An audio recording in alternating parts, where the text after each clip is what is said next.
जिस निकाय चुनाव को 2027 की सत्ता का सेमीफाइनल कहा जा रहा था, वो निपट चुका है। नगर निगमों में जिस अंदाज में बीजेपी के हाथों कांग्रेस को करारी शिकस्त मिली है, उसने कांग्रेस के भीतर टिकटों को लेकर जिस तरह से बंदरबाट चली है, वो साबित करता है कि कांग्रेस में ऑल इज नॉट वेल। लेकिन बड़ा सवाल यह है कि करण मारा कांग्रेस प्रदेश अध्यक्ष के नाते अपने 3 साल का कार्यकाल जब पूरा कर रहे हैं, तो जिस तरह से उत्तराखंड कांग्रेस के नेताओं ने दिल्ली दौड़ शुरू की है और जिस तरह से बयानबाजियों के बम फोड़े जा रहे हैं, कहीं तिलकराज बेहड़ है तो कहीं प्रीतम सिंह तो कहीं हरीश रावत, ये क्या मैसेज देता है? 2027 की तस्वीर को किस तरह की पेश कर रहा है? एक तरफ मुख्यमंत्री पुष्कर सिंह धामिया, जिनके खाते में 11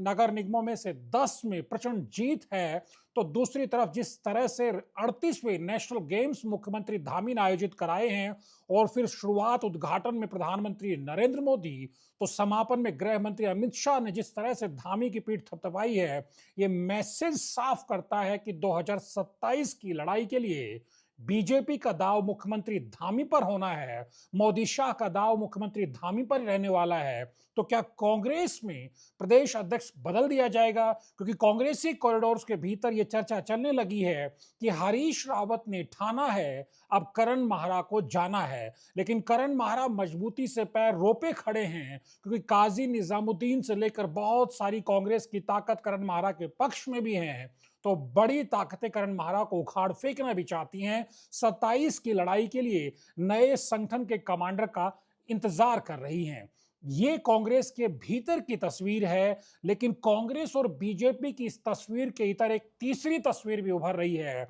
जी हां, तीसरी ताकतों की तस्वीर, जो हमने 2024 के लोकसभा चुनाव में टिहरी में भी देखी और नगर निकाय के चुनाव में कई नगर पालिकाओं, नगर पंचायतों, नगर निगम से लेकर के ऋषिकेश में जिस अंदाज में तीसरी ताकतों ने दमखम दिखाया और कांग्रेस से बगावत करके जिस अंदाज में पिथौरागढ़ में मयूख महर ने कांग्रेस के अधिकृत प्रत्याशी की जमानत जब्त कराई, ये क्या इशारा करता है?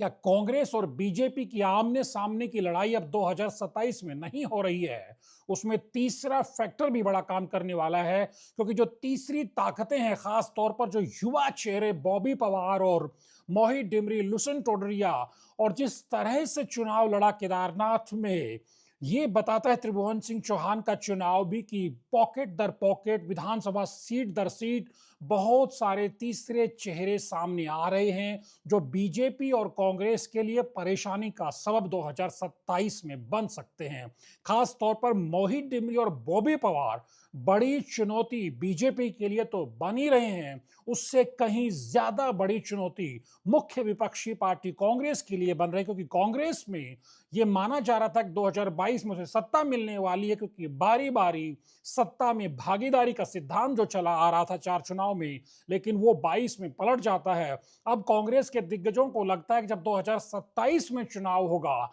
बीजेपी को 10 साल की सत्ता की एंटी इनकम्बेंसी को झेलना होगा, तो नेचुरली दावा कांग्रेस का मजबूत होगा और उसे सत्ता मिल जाएगी। इसी तरह के ख्वाब कांग्रेस ने और दूसरे राज्यों में भी देखे हैं, लेकिन उत्तराखंड में बीजेपी के लिए और कांग्रेस के लिए तीसरी ताकत जिस तरह चुनौती बनती जा रही है, खास तौर पर कांग्रेस जो 10 साल से 27 में सत्ता से दूर हो जाएगी, वो हर हाल में सत्ता में आना चाहेगी, लेकिन उसके नेता जिस तरह से कबीलाई कल्चर में आपस में सिर फुटअव्वल कर रहे हैं और सबसे बड़े नेता हरीश रावत जिस अंदाज में प्रधानमंत्री नरेंद्र मोदी से लेकर गृह मंत्री अमित शाह और उत्तराखंड के युवा मुख्यमंत्री पुष्कर सिंह धामी की जब तब तारीफों के पुल बांधते हैं, इससे कांग्रेस के भीतर एक अलग तरह की बेचैनी है। और पिछले दिनों तो एक मीडिया के तबके में हमने ये भी देखा कि सवाल यानी प्रश्न चिन्ह लगा करके पूछा गया कि क्या अब हरीश रावत भी बीजेपी में जाने वाले हैं? ये मुख्य विपक्षी पार्टी के कैंप के भीतर का नजारा है। तो फिर क्यों न समझाए कि ऋषिकेश में जिस तरह से दिनेश चंद्र मास्टर जी के लिए मोहित डिमरी, लुशन टोडरिया और बॉबी पवार और दूसरी तीसरी ताकतों के चेहरों ने जो तस्वीर बनाई, जो स्क्रिप्ट वहां लिखी गई और एक बड़ा वोट बैंक जो कांग्रेस के बागी रहे दिनेश मास्टर जी के पक्ष में लामबंद हो गया, ये क्या बताता नहीं है कि 2027 में जब विधानसभा का चुनाव छिड़ेगा और कांग्रेस के भीतर की सिर फुटअव्वल इसी तरह से मची रहेगी, तो बॉबी पवार, मोहित डिमरी जैसे युवा चेहरों, ये तीसरी ताकतों के नीचे बहुत सारे नेताओं की गोलबंदी हो सकती है, जिसमें आज जिस तरह से मयूख महर पिथौरागढ़ से नाराज चल रहे हैं कांग्रेस से, वो क्या इंडिकेट करता है। और ऐसी बहुत सारी पॉकेट्स हैं जहां मुख्य विपक्षी पार्टी के बहुत सारे नेताओं में नाराजगी है। टिकट बंटवारे के समय इस तरह की नाराजगी बीजेपी के दावेदारों में भी उभर सकती है।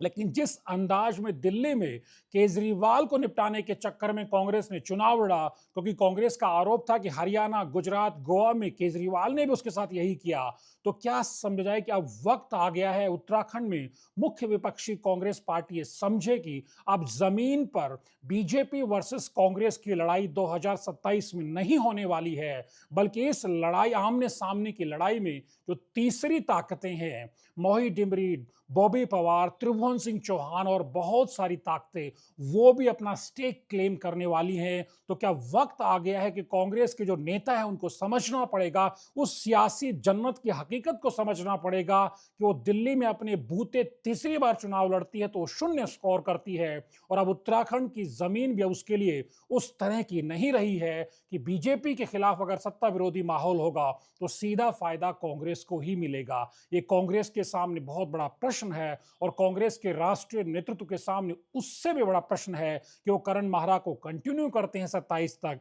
या करण माहरा को हटा करके नया चेहरा लेकर के आते हैं। क्योंकि उत्तराखंड की सियासत में अगर बीजेपी से नाराजगी का वोट है तो वो सीधे सीधे कांग्रेस की तरफ जाता हुआ दिखाई नहीं दे रहा है। उसकी राह में अब बॉबी पवार, मोहित डिमरी जैसी तीसरी ताकतें भी खड़ी हो रही है। यानी कांग्रेस के लिए संभलने का वक्त है। कहीं ऐसा ना हो कि दिल्ली वाले हाल उत्तराखंड में भी देखने को मिले और तीसरी बार उत्तराखंड में कांग्रेस को हार की हैट्रिक लगाने को मजबूर होना पड़े। ये कांग्रेस के लिए संभलने का वक्त है। और जिस अंदाज में तीसरी ताकतें अपना विस्तार पा रही हैं, बीजेपी से नाराजगी के वोट में अपनी बड़ी सेंधमारी बढ़ा रही हैं, उसको लेकर के कांग्रेस के इस कबीलाई कल्चर वाले इन क्षत्रपों को, इन गुटबाज नेताओं को संभलना होगा। लेकिन सवाल बड़ा है, क्या हरीश रावत और दूसरे कांग्रेस के दिग्गज संभलेंगे, या 2027 की लड़ाई में उनको फिर बीजेपी की बजाय तीसरी ताकतों से लोहा लेते हुए हम देखेंगे। धनुचड़ा के वीडियोज को लाइक कीजिए, शेयर कीजिए, चैनल को सब्सक्राइब करना मत भूलिए।